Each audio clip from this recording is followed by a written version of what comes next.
Hello friends, welcome to my channel myself राजका। Friends, आज जिस शेयर की हम बात करने जा रहे हैं वो है एनडीटीवी। फ्रेंड्स, ये शेयर इस वक्त 370 रुपये पे बाइंग के लिए अवेलेबल है। इसका जो 52 वीक हाई है 377 और 52 week low 72 rupees approx. Friends, अगर आप इसके 52 वीक लो और हाई को देखेंगे तो आपको लगेगा ज़बरदस्त multi bagger share. 5 times return within a year, एक साल में 5 गुना का बेहतरीन रिटर्न। लेकिन फ्रेंड्स, फिर भी एनालाइज करके प्रॉपर बात बताना ये मेरी रेस्पॉन्सिबिलिटी है आप लोगों को, ताकि आप प्रॉपर एनालाइज वाली बात समझ सकें। एक्चुअली इसमें ही कभी न्यूज़ चल रही है और उस न्यूज़ के कारण ये पिछले 5 दिनों में 20% से ज़्यादा का रिटर्न दे चुका है। यानी कि ये अबाउ 300 था और या ये मान लीजिए 300 के आसपास, और 376 पॉइंट समथिंग का इसने 52 वीक हाई बना दिया। 20% से ज़्यादा का रिटर्न विद इन 5 डेज, और विद इन ए मंथ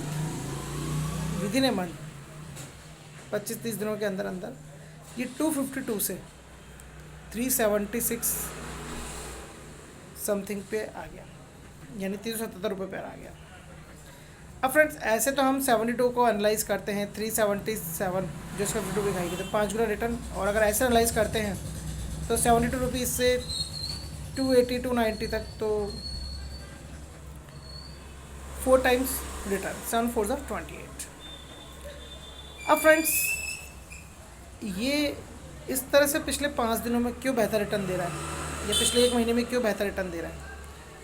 क्योंकि मैं इतना जानता हूँ कि कोई भी न्यूज़ के बेसिस पे अगर कोई शेयर रन करता है तो उसमें हाथ नहीं डालना चाहिए। या तो आपको न्यूज़ बहुत अर्ली बेसिस से पता चल जाए, आप उसमें हाथ डाल दें, फिर जब अपर लेवल पे आ जाए विद इन फ्यू डेज़ आप रिटर्न कमा करके मार्केट से बाहर निकल जाए उस शेयर को बेच करके, इट्स ओके। लेकिन आपने अपर लेवल पे फिर हाथ डाला तो हो सकता है वो और अपर लेवल पे जाए, मैं ऐसा नहीं कह रहा, लेकिन फंसने के भी चांस हो सकते हैं। या फिर आपके पास इतनी बाइंग कैपेसिटी होनी चाहिए, कैपेबिलिटी होनी चाहिए कि उसको एवरेज बनाए, फिर वापस से जब अपर ट्रैक लेवल पे जाए तो वापस से अपने इन्वेस्टमेंट को बेच करके अच्छा रिटर्न ले सके। तो फ्रेंड्स, अब ये 252 से 377 और अब 370 पे अवेलेबल है। तो अब आप ये देख लीजिए बीच मझधार में ही है कि इसमें इन्वेस्टमेंट करना चाहिए कि नहीं करना चाहिए। मैं आपको सिर्फ कन्फ्यूज़न क्लियर करने के लिए वीडियो बना रहा हूँ कि आपको इन्वेस्टमेंट करना चाहिए कि नहीं करना चाहिए। फ्रेंड्स, एक्चुअल में इसमें इन्वेस्टमेंट की राय मैं आपको नहीं दे सकता, क्योंकि जो इसे तेज़ी दिखाई विद इन ए मंथ 252 से 377 तक ये आया, तो ये मान लीजिए 50% तक का रिटर्न इसने विद इन ए मंथ दे दिया, और पिछले 5 दिनों में 22% से ज़्यादा का या 20% ज़्यादा का रिटर्न इससे दे दिया। अब फ्रेंड्स, न्यूज़ के बेसिस पे जिस लेवल से इस लेवल तक आ गया, तो ऐसा ही कुछ सुबेक्स में भी हुआ था कि शेयर 26-27-28 रुपये से लेके 44 रुपये तक चला गया था, और अब वापस से न्यूज़ तो न्यूज़ थी, न्यूज़ का बाउंडर भी कम हो गया, और फिर उसके बाद में वो शेयर अब 36 रुपये पे। तो कई लोग अभी भी 42-44 पे इन्वेस्टमेंट करके रिटर्न जो लेने में सोच रहे थे कि भाई हमें बहुत अच्छा रिटर्न मिलेगा, ये शेयर बायर पैक लगता हुआ 60 रुपये तक चला जाएगा, 70 रुपये तक चला जाएगा, दिनों दिन इसमें बायर पैक लगता जाएगा, रिटर्न मिल जाएगा, ऐसा नहीं हुआ। अब इस शेयर में भी हो सकता है कि 400 प्लस चला जाए, लेकिन फ्रेंड्स, न्यूज़ तो न्यूज़ है। हमेशा एबिलिटीज़ के दम पे ही इन्वेस्टमेंट करना चाहिए ताकि आपको अच्छे रिटर्न भविष्य मिल सके। ये शेयर बहुत अच्छा है, अच्छी एबिलिटी है, इसने साबित भी किया है 72 के 52 वीक लो से ही अगर ये अबाउट 250 था, तो it means it's given good return to its holders. इस शेयर ने बहुत अच्छा रिटर्न दिया अपने होल्डर्स को। लेकिन फ्रेंड्स, अभी जिस लेवल पे उस लेवल पे इन्वेस्टमेंट करने के लिए आपको सोचना होगा। मैं इसको फाइनेंशियल वैल्यूज़ भी आपको बताता हूँ, इससे भी आप आंकलन कर पाएंगे कि मैं ऐसी बात क्यों कह रहा हूँ आपको। पिछले 5 क्वार्टर्स को हम एनालाइज करते हैं इसके, लास्ट ईयर के 4 क्वार्टर्स और करंट ईयर का फर्स्ट क्वार्टर। तो लास्ट 4 क्वार्टर्स की हम बात करते हैं। लास्ट ईयर के फर्स्ट क्वार्टर में कंपनी को जो भी नेट इनकम थी अप्रॉक्स 16 करोड़। सेकेंड क्वार्टर में नेट इनकम 12 करोड़ समथिंग, यानी थोड़ा सा downfall. Third quarter net income 27 crore something, मैं आपको राउंड ऑफ करके बता रहा हूँ थोड़ा सा। और fourth quarter 24 crore something. Now this current year first quarter net income 23 crore something.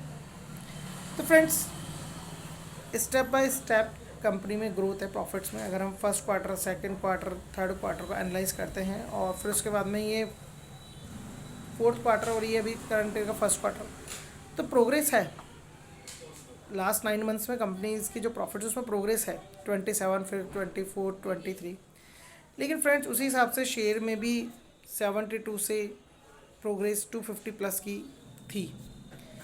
तो फ्रेंड्स अब अगर एकदम से इसने विद इन ए मंथ आपको 50% का रिटर्न दे दिया और पिछले 5 दिनों में इसने 20% 20% या 22% का रिटर्न दे दिया, तो अब ये जो रिटर्न है सिर्फ न्यूज़ के बेसिस पे ही आ रहा है। आगे हो सकता है कि इसका परफॉर्मेंस अच्छा हो, ये अपर लेवल पे चला जाए, लेकिन फ्रेंड्स इस सिचुएशन में अगर आपको सिर्फ एक ही बार इन्वेस्टमेंट करने का मूड है तो फिर आप इन्वेस्टमेंट करें ना करें आपके ऊपर ही, मैंने आपको बता दिया। अगर आपके एवरेज कैपेसिटी है, बाइंग कैपेसिटी अच्छी है, तो भी मैंने आपको बता दिया क्या कर सकते हैं और क्या हो सकता है। लेकिन फ्रेंड्स न्यूज़ के बेसिस पे मैं कभी भी किसी भी शेयर में इन्वेस्टमेंट नहीं करता। अगर न्यूज़ का लेवल उसको अपर लेवल पे लेकर के आ जाता है फॉर ए शॉर्ट ड्यूरेशन में, तो हमेशा मैं फंडामेंटल्स और रिजल्ट्स को एनालाइज करने के बाद में इन्वेस्टमेंट करने की राय देता हूँ और इन्वेस्टमेंट करता हूँ। और बाद में अगर न्यूज़ का बाउंडर जब कम हो जाता है तो हो सकता है डाउनफॉल भी आ जाए, कंपनी फिर परफॉर्म करे, फिर शेयर अपर लेवल पे जाए, ऐसा होता है, ऐसी कोई दिक्कत वाली बात नहीं है। लेकिन it takes time, but we are the investors. मैं तो इन्वेस्टर पॉइंट ऑफ व्यू से बात कर रहा हूँ कि इन्वेस्टर को हमेशा उसके इन्वेस्टमेंट में बहुत अच्छा रिटर्न मिलना चाहिए। जिन्होंने इन्वेस्टमेंट मान लीजिए 280 290 पे कर दिया, 300 पे कर दिया, उनको इन्वेस्टमेंट पे रिटर्न मिल रहा है। लेकिन मान लीजिए अब उनको भी और इन्वेस्टमेंट पे रिटर्न की उम्मीद है अच्छा कि 400 450 चला जाएगा, 500 चला जाएगा, तो मैं ये नहीं कहता कि नहीं जा सकता, जा सकता है, बट इतना fast track on the basis of news लग रहा है मुझे। जो रिसर्च एनालाइज है मैं अपने बेसिस पे बता रहा हूँ, जो मुझे लग रहा है वो मैं बता रहा हूँ। आप किसी भी तरीके से कंपनी के शेयर या कंपनी की परफॉर्मेंसेस को लिंक मत कीजिएगा। मैं सिर्फ मेरा रिसर्च एनालाइज आपके सामने रख रहा हूँ और जो तथ्य मुझे नज़र आ रहे हैं मेरी रिसर्च के अकॉर्डिंग, मेरे इन्वेस्टमेंट पॉइंट ऑफ व्यू से कि मैं क्या करूँगा, वही मैं आपको बता रहा हूँ, वैसे ही मैं आपको राय दे रहा हूँ। तो फ्रेंड्स जिन्होंने इन्वेस्टमेंट किया उनको अच्छा रिटर्न मिल रहा है, उनको रिटर्न ले लेना चाहिए। अगर वो वेट करते हैं और ऊपर जाने का तो it's up to them whatever they want to do. लेकिन फ्रेंड्स हो सकता है कि बाउंडर अगर थोड़ा सा न्यूज़ का कम हुआ तो फिर वापस इतना परफॉर्मेंस इसके रिजल्ट के बेसिस पे ये नहीं दे पाया, जो कंपनी का रिजल्ट होता है उसके बेसिस पे नहीं दे पाया, तो फिर ये वापस से थोड़ा बहुत डाउनफॉल आ सकता है। हो सकता है कि फिर कंपनी आगे परफॉर्म करे तभी शेयर आगे आपको अच्छा रिटर्न दे अपने इन्वेस्टमेंट पे। तो जो एवरेज कैपेसिटी वाली बात जो मैंने कही या जो मैं बताता हूँ इस तरह के शेयर्स में इन्वेस्टमेंट करने के लिए, वो आपको ध्यान में रखनी है।